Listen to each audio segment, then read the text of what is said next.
গঙ্গায় স্নান করতে নেমে তলিয়ে গেল সুতির ইসলামপুরের রামিজ শেখ এলাকায় শোকের ছায়া।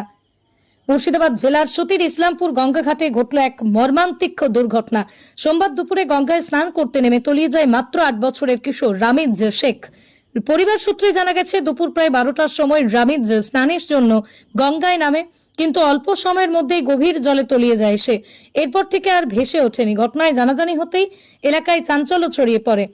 আজ মঙ্গলবার সকালে ঘটনাস্থলে পৌঁছয় ডুবুরি দল। উদ্ধারকর্মীরা গঙ্গার জলে খোঁজাখুঁজি শুরু করেছেন স্পিড বোর্ড নিয়ে।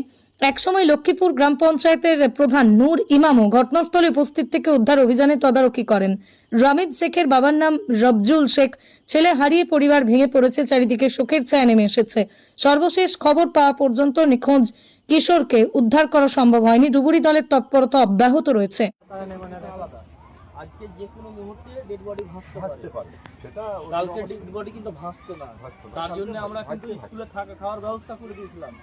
যদি আজকে ইনস্ট্রাকশন আসে বড় তরফ থেকে যে এখানে থাকতে হবে, তাহলে আমাকে বর্ডার সিকিউরিটি ফোর্সের কাছ থেকে একটা পারমিশন করে দিতে হবে।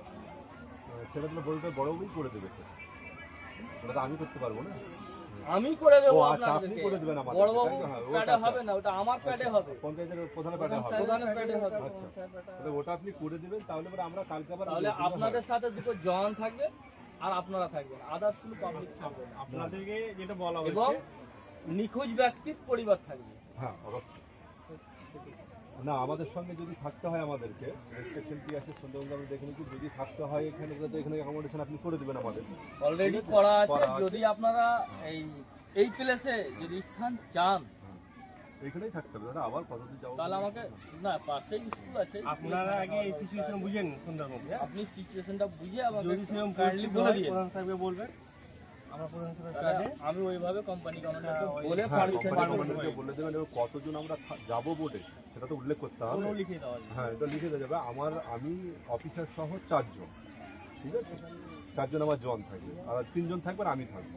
বাড়ির যিনি থাকবেন 5 জন হয়ে যাবে।